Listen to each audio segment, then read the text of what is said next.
성경을 읽다가 보면 오늘의 관점, 우리의 시선으로는 조금 이해하기가 어려운 상황들을 성경에서 쉽지 않게 발견하게 됩니다. 물론 당시의 문화적인 상황들을 이해하면서 성경을 읽어야 하는 일일 수도 있지만, 그럼에도 불구하고 꼭 이래야만 했을까라고 하는 의구심을 갖게 되는 그런 성경의 본문들이 종종 있습니다. 그 본문의 말씀 중에 하나가 오늘 우리가 읽고 있는 이 말씀인데요.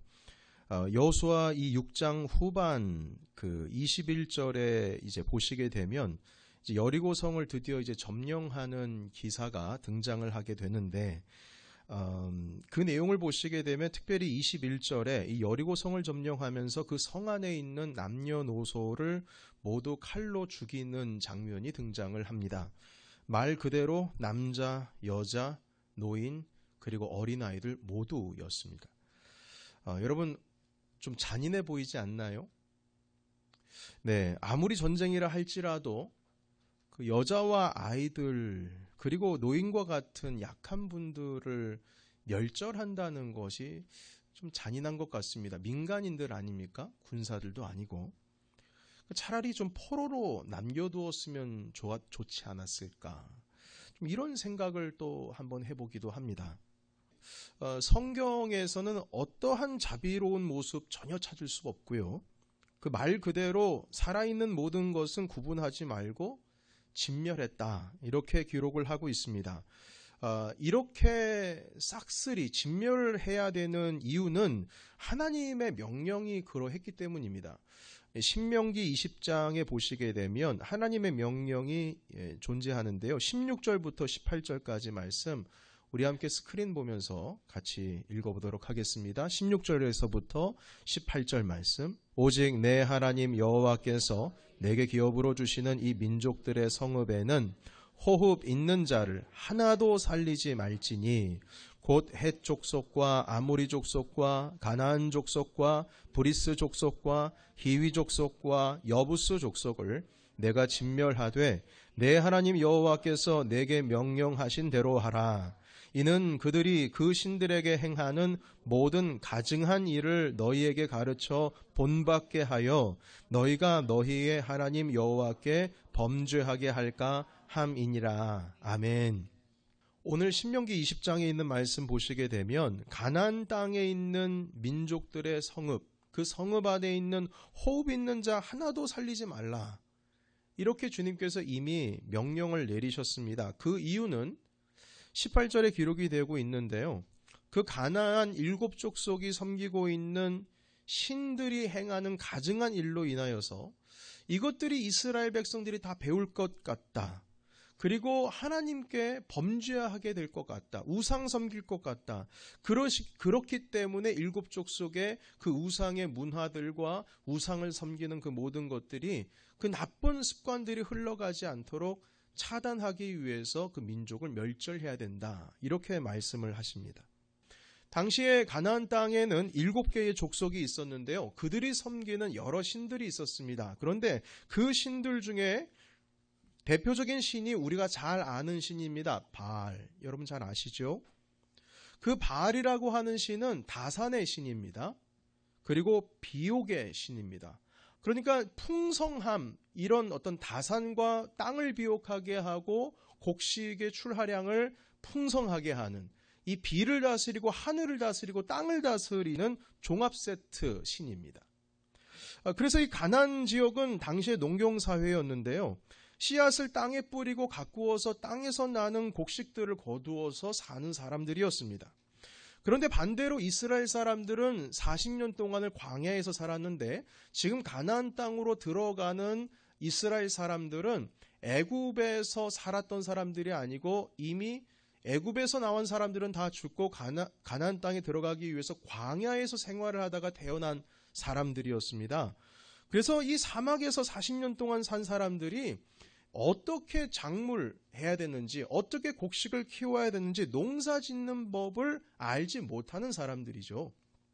여러분, 이 이스라엘 백성들이 아무것도 모르기 때문에 가나안 땅에 들어가서 그 지역에서 농사를 지으면서 살려면 그 땅에 있는 주민들이 하는 것들을 보고 배워야 되는 겁니다. 자, 그런데 중요한 것은 이 바알이라고 하는 자가, 이 우상이 아까도 말씀드렸듯이 농경사회에서 발달한 우상 아니겠습니까? 그런데 이 바알에게 제사를 드리는 방법 중에 하나가 어떤 제사가 있냐면, 그때 당시에 이 성적인 행위를 제사하는 가운데 있었습니다. 제단이라고 하는 자리가 성행위를 하는 자리였어요. 그 제사를 드리는 남창과 여창이 있어서, 그래서 제사를 드리러 온 사람과 성적인 결합을 통하여서 바알을 기쁘게 한다라고 하는 논리를 가지고 있었습니다.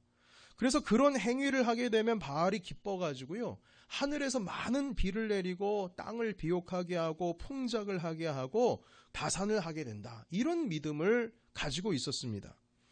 여러분, 그러니까 가나안 땅에 사는 거민들이 농사를 지으려면은 그런 행위를 하면서 농사를 짓는 것인데, 이스라엘 사람들이 거기서 농사를 짓기 위해서는 그 사람들로부터 영향을 받아야 되는 거 아닙니까? 보고 배워야 하는데, 그런 행위를 하는 우상을 섬기는 자들에게 뭘 배우겠습니까?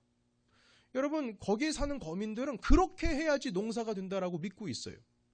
그렇기 때문에 그 농사 짓는 노하우 가운데에 이 하나님을 섬기는 것이 아니라 우상을 섬기는 가증한 것들로 가득한 그 문화적인 것들과 그들의 신념들이 저절로 이스라엘 백성들에게 스며들 수밖에 없는 것입니다. 그런 음란한 우상을 섬기는 일들이 이스라엘에게 번져날 것이 분명했거든요. 이것은 하나님께서 정말 아주 증오하시는 일들이 바로 그런 일들인 것이죠. 그래서 하나님께서는 이러한 사실들을 미리 아시고 그 가나안 사람들을 멸절시키라, 멸절해라, 이렇게 명령하신 것입니다. 그리고 그 이전부터 이 가나안 지역은요, 그 더러운 일들로 인해서 하나님께서는 이미 그 지역 사람들을 멸절시키시기로 오래전부터 다 작정을 해 놓으셨습니다.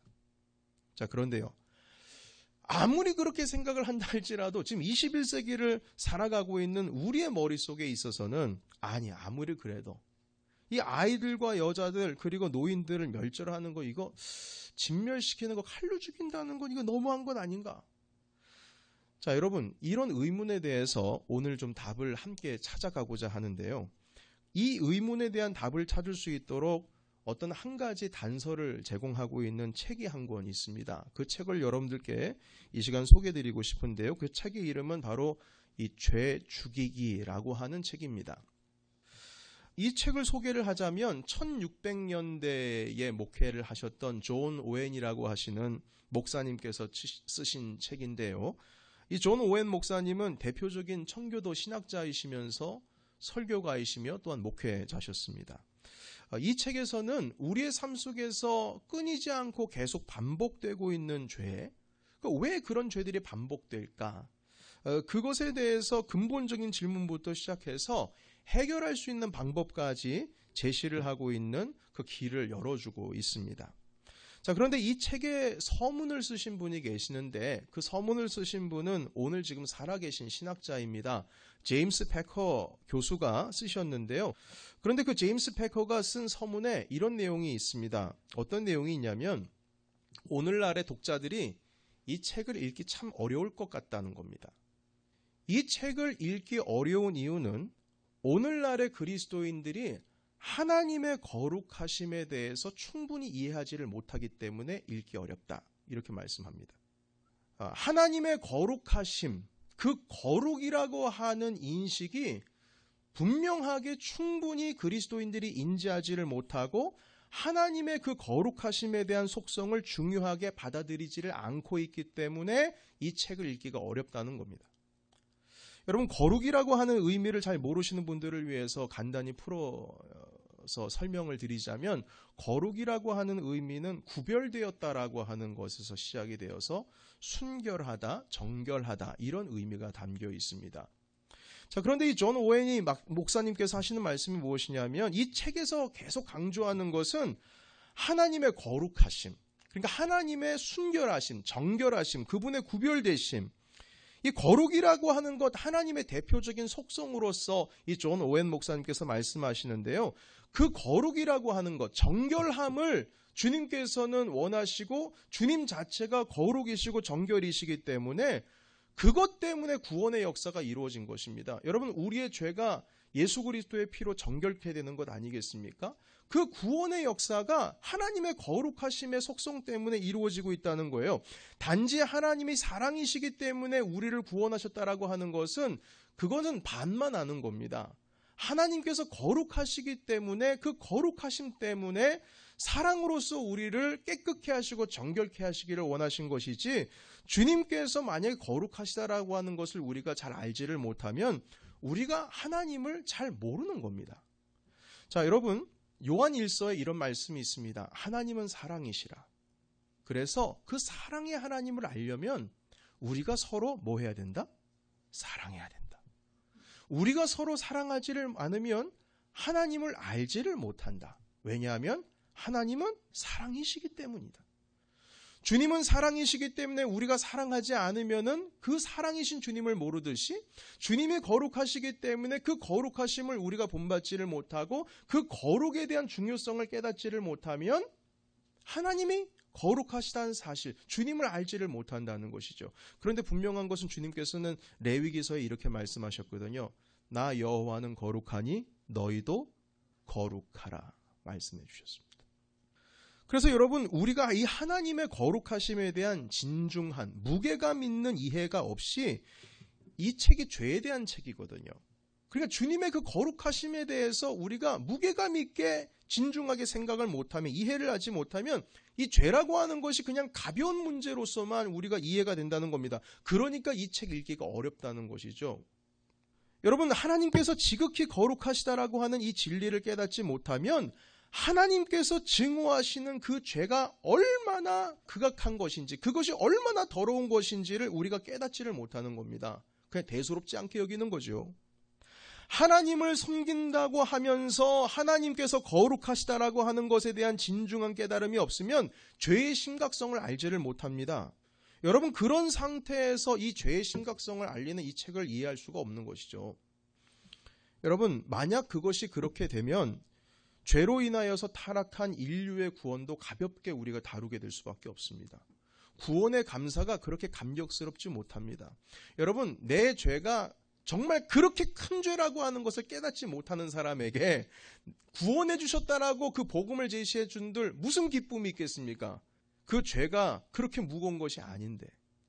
그 깨달음이 없이는 이 구원의 문제도 우리가 너무나도 가볍고 쉽게 생각할 수 있다라고 하는 것입니다. 뿐만 아니라 이 죄라고 하는 것이 얼마나 심각한 문제인지를 우리가 깨닫지를 못하면 교회라고 하는 것은 어떻게 보면 세상과 구별이 되어져서, 다시 말해서 세상과 거룩함으로 구별되어져서 죄와 싸워야 하는 공동체인데, 오히려 죄를 감싸려고 하고 죄를 이해하려고 하고 그것을 다른 포장으로 말미암아 받아들이려고 하는 경향이 일어날 수가 있다는 겁니다. 여러분, 우리의 신앙생활에서 거룩이라고 하는 색깔이 빠져버리게 되면요, 사랑이라고 하는 이름으로 동성애도 가능해지는 겁니다. 뿐만 아닙니다. 윤리적이지 않은 일을 오히려 그럴 수도 있지, 이렇게 이해하면서 우야무야 넘어가는 일들이 일어나고요. 정말 그 죄라고 하는 것이 자명한데, 분명한 죄인데 인간적으로 이해할 수 있어, 이렇게 하는 상황이 벌어지기도 한다는 겁니다. 예를 들면 이렇습니다. 여러분, 불륜이라고 하는 것을 아름답게 포장한 영화들이 되게 많이 있습니다. 그런데 그 영화들을 보면은요, 사람들이 불륜으로 이루어진 사랑인데 너무나 로맨틱하게 그리고 있으니까 그 보는 사람이 눈물 이렇게 흘리면서 그럴 수 있어, 나 이해할 수 있을 것 같아, 이렇게 우리 인식이 바뀌어질 때가 있거든요. 여러분, 그런데 분명한 것은 무엇이냐면 하나님의 거룩하심에는요, 불륜은 어떤 형태로든 절대 용납 주님 하지 않으십니다. 이건 분명합니다. 그러니까 우리 인간들이 그거 이해할 수 있을 것 같아, 이거는요, 하나님의 거룩하심을 제대로 모르고 하는 말이에요. 여러분, 우리는 이해할 수 있다라고 생각할 수 있을런지 모르겠지만 하나님께서 그걸 이해하실 수 있을 거라고 생각하십니까? 아니요, 그렇지 않습니다. 하나님의 거룩하심에 대해서 우리가 제대로 이해하고 있다면 여러분, 그런 말 못합니다. 그럼에도 불구하고 그건 죄입니다. 그건 버려야 될 일이고, 그것은 멀리해야 될 것이고, 그것은 빨리 우리의 삶 가운데 있어서 부서져야 할 생각의 사고의 틀이라고 하는 것이죠. 여러분, 그런데 교회는 죄인들이 모여 사는 곳입니다. 그런데 죄인들이 모이는 곳이긴 하지만 역설적으로는 거룩하신 하나님을 모시는 곳이에요. 교회는 어떤 죄를 지은 사람도 다 끌어안을 수 있습니다. 그러나 여러분, 그것이 교회가 거룩을 포기하겠다라고 하는 의미는 아닙니다. 예수님께서는 죄인들의 친구셨죠. 그는 거룩하신 분이셨지만 늘 죄인들과 함께 먹고 마시며 즐기셨습니다. 자, 교회도 그렇게 죄인들을 끌어안고 그들과 함께 먹고 마셔야 되지 않을까? 여러분, 그러나 분명한 것은 예수님께서 죄인들과 함께 먹고 마시고 그들과 함께 있었지만 죄인들에게 동화되면서 살진 않으셨습니다. 오히려 죄인들이 예수님께로 동화되었습니다.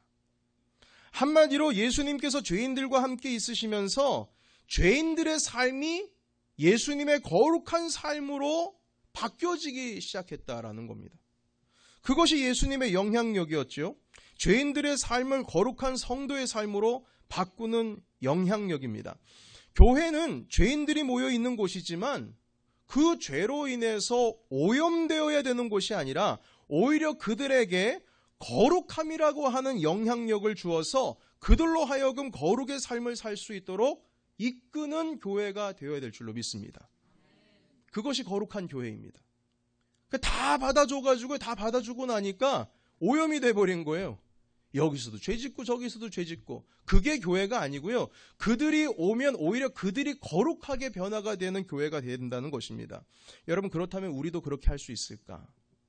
여기서의 우리가 분명하게 알아야 될 것은 무엇이냐면요, 우리의 경건과 우리의 거룩함에 대한 그 열망, 그 열정이 죄인들의 죄에 대한 육신의 욕망보다 더 강하지 못하면 오히려 우리가 거꾸로 죄에 동화되어 들어갈 것입니다. 여러분, 다시 말해서 이 교회 가운데에 죄인들이 많이 모이긴 하지만 그들의 삶을 거룩의 삶으로 바뀌고 어떤 사람이 들어오든 하나님께서 원하시는 그 거룩하고 정결한 삶으로 바뀌기 위해서는요, 우리 모두가 하나님의 그 거룩을 사모하는 그 열망이 죄의 육신의 소욕의 열망보다 더 풍성하고 강해야 된다는 겁니다. 그것이 준비되어 있지 않으면요, 교회 다 타락합니다. 다 타락해요. 죄를 죄라고 말하지 못하게 됩니다. 오히려 우리가 죄에 동화되어 갈 것입니다. 우리의 얄팍한 경건의 모양과 거룩에 대한 얕은 지식으로는, 그 거룩한 삶으로는 죄를 절대 이길 수가 없습니다. 여러분, 그래서 오늘 제목이 경건이 죄를 이기는가? 하나님의 거룩하심에 대한 열망이 죄에 대한 그 갈망과 육신의 소욕보다 크지를 못하면요, 이길 수가 없습니다. 죄는 오염성이 강합니다. 전염성이 강합니다. 절대 쉽지 않습니다. 경건이 죄를 정결케 하는 것보다 그 죄가 우리의 경건을 더럽히고 타락시키는 것이 더 쉽습니다. 더 쉬워요. 죄가 경건을 타락시키는 것이 더 쉽습니다. 경건, 그 거룩이 죄를 깨끗하게 하는 거예요. 여러분, 대단한 열망 아니고서는 그거 이루어질 수가 없습니다. 여러분, 그래서 우리도 스스로 너무 자만하면 안 됩니다. 나의 이 경건한 삶을 통해서 내가 어디서든지 죄에 빠지지 않고 살 수 있다고 여러분 너무 자만하지 마십시오. 우리가 지금 거룩의 모양, 경건의 그 모양으로만 살고 있다면 끊임없이 쉴 틈 없는 유혹 앞에 무릎 꿇는 거, 여러분 그거 시간 문제입니다. 전염성이 강한 죄를 원천 봉쇄하기 위해서 성경은 뭐라고 말씀하시냐면 죄는 모양이라도 버리라고 했습니다. 가까이도 가지 마는 겁니다.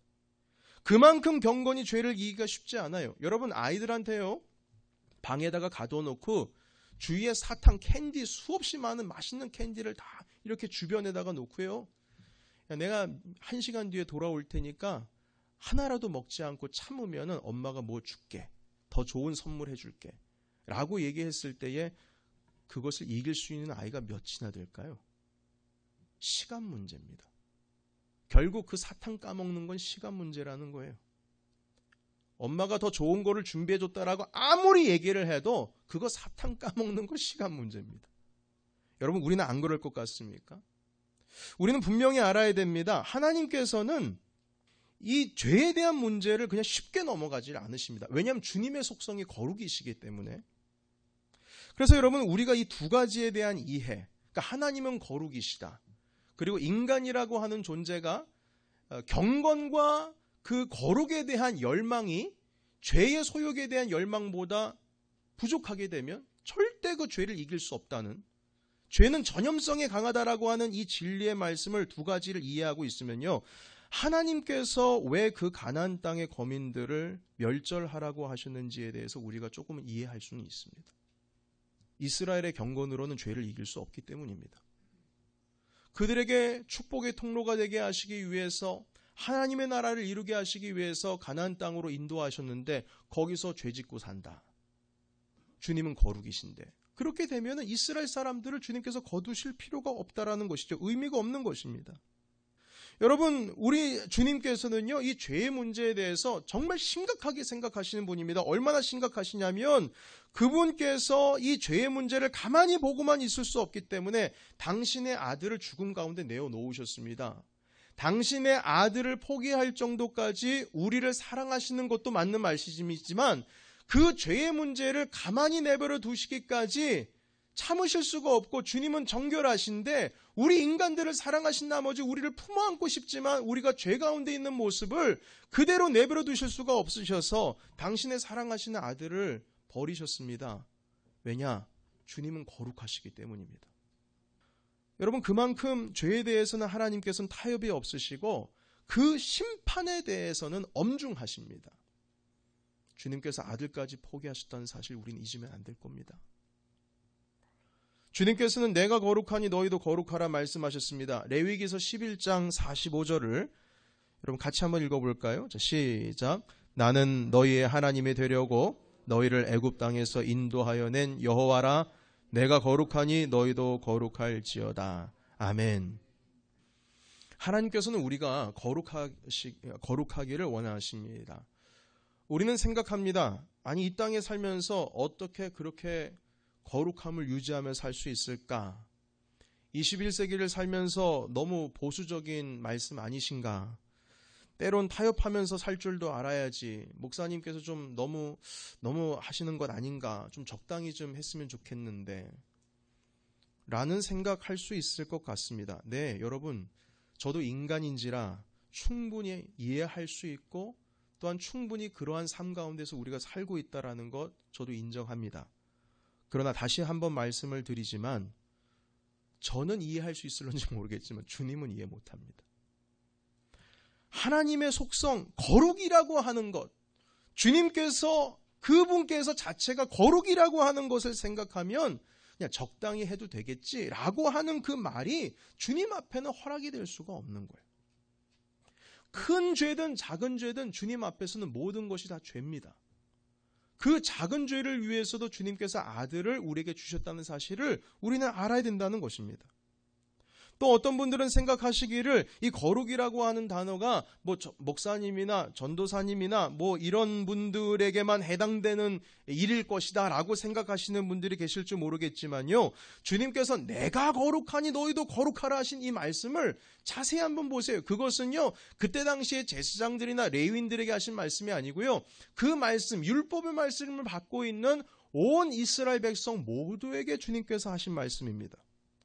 물론 이 말씀을 읽고 있는 우리들에게도 하신 말씀입니다. 예수님을 만났던 죄인들은 결국 그 거룩의 삶, 구별된 삶으로 바뀌게 되었습니다. 예수님께서는 죄인들의 친구셨지만 그 거룩하신 예수님께서 죄에 자신이 영향받으면서 죄에 동화되면서 사신 것이 아니라 오히려 죄인들이 예수님께 동화가 되었습니다. 몸 파는 여인 한 분이 예수님 앞에 엎드려졌죠. 사람들이 끌고 왔습니다. 머리채 끌고 와서 돌로 때려 죽여야 될 여자라고. 이 여자를 우리가 어떻게 해야 되겠습니까? 예수님께 물어봤습니다. 주님께서 땅에 글씨를 쓰셨죠. 그리고 말씀하셨습니다. 너희 중에 죄 없는 자가 돌로 쳐라. 그랬을 때 한두 사람 아무것도 하지를 못하고 슬금슬금 뒤로 내빼기 시작했습니다. 그리고 주변에 그 여자를 정죄하는 사람이 아무도 없었습니다.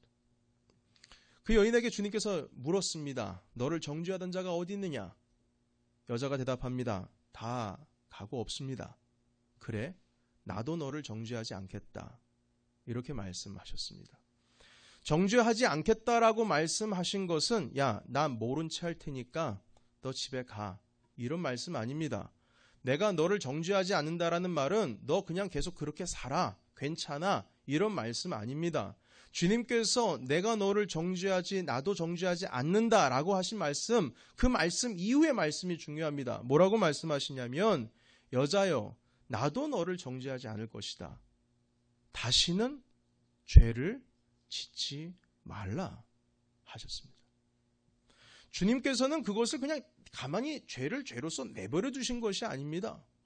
죄는 짓지 말아야 된다라고 분명히 말씀해 주셨어요. 죄인들에게 거룩의 삶을 이끄신 것입니다. 여러분, 그래서 이 교회 공동체가 그리고 우리들이 거룩하기 위해서는, 그리고 우리의 거룩함, 그 정결함이 세상을 이길 힘이 되고 그들에게 영향을 주고, 또한 우리 교회가 세상과 구별이 되어서 모든 죄를 이길 수 있는 공동체가 되기 위해서는 육신의 욕망을 채우고자 하는 열망보다 경건과 거룩에 대한 열망이 더욱더 충만해야 될 줄로 믿습니다. 그런데 여러분, 언제부턴가 교회라고 하는 모든 하나님의 거룩하신 그곳이 이 거룩이라고 하는 것이 없어도 교회 생활이 가능한 공동체로 변질되고 있는 것 같은 느낌이 듭니다. 왜냐하면 세상 사람들이 그렇게 말하고 있기 때문입니다. 예수 믿는 사람이나 안 믿는 사람들이나 다 똑같아. 그 의미는 거룩함이라고 하는 것이 발견되지를 않는다는 겁니다. 언제부턴가 그냥 예배에만 출석 잘 하시고 교회에 해야 할 의무 같은 것들을 잘 함으로 인하여서 그것만으로도 내가 신앙생활을 잘 할 수 있다, 하고 있다라고 그렇게 생각하고 우리가 살아가고 있습니다. 언제부턴가 거룩이라고 하는 것이 우리 그리스도인들의 삶 가운데 있어서 희미해지고 있는 그런 모습을 보게 됩니다. 여러분, 그러니까 교회에서도 정책적으로 죄를 죄라고 말하지를 못하고 그 죄라고 하는 것이 사랑이라고 하는 이름으로 인하여서 그 죄를 법적으로 받아들이는 일들을 교회가 하는 이유가 바로 그것입니다. 하나님이 거룩하시니 너희도 거룩해야 된다라는 말씀, 그 거룩이라고 하는 속성이 주님의 그 거룩이시라고 하는 것을 우리가 깊이 묵상하게 되면 우리가 어떻게 살아가야 할지가 분명히 자명하게 드러나게 된다는 것입니다. 여러분, 정말 세상을 변화시키고 우리가 하나님께로부터 그 심판대 자리 가운데 있어서 예수 그리스도의 보혈의 공로로 있지만 우리가 거룩이라고 하는 것을 마음 가운데 무게감 있게 두지를 못하게 된다면 결국 예수 그리스도의 보혈의 피의 능력이 도대체 무엇을 위하여 우리를 구원하셨을까라고 하는 것에 대해서 물음표가 나올 수밖에 없습니다. 그래서 제임스 패커 교수께서는 이 죄 죽이기라고 하는 것, 오늘날의 많은 사람들이 읽기 힘들 것이다. 왜냐하면 오늘날의 많은 사람들, 그리스도인들 가운데 거룩이라고 하는 그 이해가 부족하기 때문이다. 이렇게 서문 가운데 밝히고 있습니다. 참된 경건과 거룩에 대한 열망으로 그 죄를 이기실 뿐만 아니라 모든 죄인들도 우리 공동체에 들어와서 참된 경건과 거룩을 배워서 하나님의 그 거룩하심 가운데 함께 동참하고 주님의 그 거룩하신 나를 함께 이루어 나가시는 우리 모두가 되시기를 예수님의 이름으로 축복합니다.